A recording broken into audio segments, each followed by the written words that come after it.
اللہ کے نام سے جو بڑا مہربان نہایت رحم کرنے والا ہے۔ مکہ کی وادی کے ایک کچے مکان کی خوشبوؤں سے معطر ایک کمرے میں حسین و جمیل، پاک و طاہرہ خاتون، شرم و حیا کا پیکر، صبر و شکر کا اعلیٰ نمونہ، اپنے شوہر کی جدائی کا غم لیے تخلیق کے عظیم ترین اور پاکیزہ مرحلے سے گزر رہی تھی۔ آج کی رات ان کی زندگی کی سب سے خوبصورت رات تھی، کیونکہ یہ کائنات کے حسین ترین لمحات ہی تھے کہ آج وہ ہستی اس دنیا میں جلوہ گر ہونے والی تھی، کہ جن کے لیے ساری کائنات سجائی اور سنواری گئی تھی،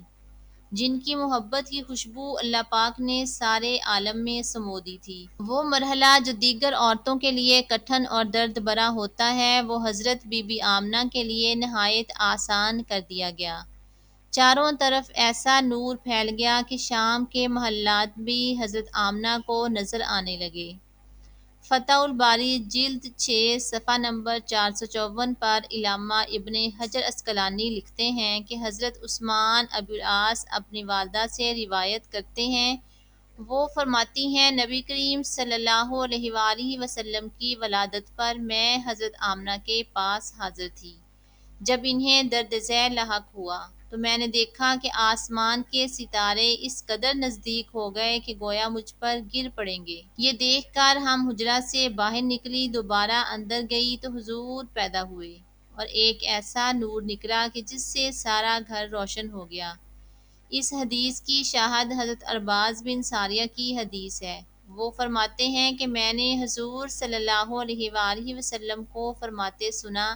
میں اس وقت بھی خاتم النبیین تھا جب آدم علیہ السلام اپنے خمیر میں تھے، اور اس کے متعلق میں تمہیں بتاؤں گا، اور وہ یہ ہے بے شک میں ابراہیم علیہ السلام کی دعا اور عیسیٰ علیہ السلام کی بشارت ہوں، اور اپنی والدہ ماجدہ کی وہ خواب ہوں جو انہوں نے دیکھی تھی، اور بے شک انبیاء کے والدین کو سچے خواب دکھائے جاتے ہیں۔ اور حضور صلی اللہ علیہ وآلہ وسلم کی والدہ ماجدہ نے حضور صلی اللہ علیہ وآلہ وسلم کو جنتے وقت ایک ایسا نور دیکھا تھا جس سے شام کے محلات روشن ہو گئے تھے۔ اس حدیث کو امام ابن حبان و حاکم نے صحیح کہا، اور امام احمد کے نزدیک ابو ماما کی حدیث اسی کی مانند ہے، اور ابو اسحاق نے ثور سے بروایت خالد بن معدان حضور صلی اللہ علیہ وآلہ وسلم کے اصحاب سے بھی اسی کی مانند روایت کیا، اور اس روایت میں ہے کہ اس نور کی وجہ سے ارض شام کا شہر بصرہ روشن ہو گیا، جبکہ ابن کثیر اسی واقعہ کو اس طرح روایت کرتے ہیں کہ ولادت با سعادت کے وقت جو نور محمدی چمکا، اس کی روشنی میں ملک شام کے شہر بصرہ کے اونٹوں کی گردنیں چمکنے لگیں، چونکہ حضور صلی اللہ علیہ وآلہ وسلم کی خلقت بے نظیر لطیف و نظیف اور نورانی ہے، کسی قسم کی غلاظت و کثافت جسم اقدس میں نہیں پائی جاتی۔ اسی لیے حضور صلی اللہ علیہ وآلہ وسلم کا پسینہ مبارک بلکہ تمام جسم اقدس حتیٰ کہ خون مبارک بھی انتہائی خوشبودار تھا۔ محمد بن سعد نے ایک جماعت سے حدیث بیان کی ہے کہ اس میں عطا اور ابن عباس رضی اللہ تعالیٰ عنہ بھی ہیں کہ آمنہ بنت وہب کہتی ہیں کہ جب آپ نبی صلی اللہ علیہ وآلہ وسلم میرے بطن سے جدا ہوئے تو آپ کے ساتھ ایک نور نکلا جس کے سبب مشرق و مغرب کے درمیان سب روشن ہو گیا، پھر آپ زمین پر آئے اور دونوں ہاتھوں پر سہارا دیے ہوئے تھے، پھر آپ نے خاک کی ایک مٹھی بھری اور آسمان کی طرف سر اٹھا کر دیکھا۔ حضرت امام ابو نعیم اصفہانی دلائل نبوہ میں بیان کرتے ہیں کہ حضرت حسان بن ثابت رضی اللہ تعالیٰ عنہ سے نقل کیا ہے کہ میں 7-8 برس کا تھا اور دیکھی سنی بات کو سمجھتا تھا۔ ایک دن صبح کے وقت ایک یہودی نے یکایک چلانا شروع کیا کہ اے جماعت یہود سنو، سب جمع ہو گئے اور میں سن رہا تھا۔ کہنے لگے تجھ کو کیا ہوا؟ کہنے لگا کہ احمد صلی اللہ علیہ وآلہ وسلم کا وہ ستارہ آج شب طلوع ہو گیا جس کی ساعت میں آپ پیدا ہونے والے تھے۔ سیرت ابن ہشام میں یہ بھی ہے کہ محمد ابن اسحاق صاحب سیر کہتے ہیں کہ میں نے سعید بن عبد الرحمن بن حسان بن ثابت سے پوچھا کہ جب حضور صلی اللہ علیہ وآلہ وسلم مدینہ طیبہ تشریف لائے تو حسان بن ثابت کی عمر کیا تھی؟ انہوں نے کہا کہ 60 سال کی، اور حضور صلی اللہ علیہ وآلہ وسلم 53 سال کی عمر میں تشریف لائے، تو اس حساب سے حسان بن ثابت حضور صلی اللہ علیہ وآلہ وسلم سے 7 سال کی عمر میں زیادہ ہوئے۔ انہوں نے یہ مقولہ یہودی کا 7 سال کی عمر میں سنا۔ یہی روایت امام بہقی نے بھی لکھی ہے۔ حضرت ام ہانی سے روایت ہے کہ انہوں نے اپنے والد سے سنا کہ ایک یہودی مکہ سے اس رات داخل ہوا کہ جب حضور نبی کریم صلی اللہ علیہ وآلہ وسلم کی ولادت ہوئی، تو وہ لوگوں کو جمع کر کے پوچھنے لگا، آج کس قریشی سردار کے گھر بچہ پیدا ہوا ہے؟ لوگ اس یہودی عالم سے کہنے لگے، آج تو صرف ایک ہی بچے کی چرچا ہے، جو عبداللہ بن عبد المطلب کے ہاں پیدا ہوا ہے۔ اس یہودی نے درخواست کی، میں ایک دفعہ اسے دیکھنا چاہتا ہوں، جس سے حضرت عبد المطلب نے قبول فرما لیا۔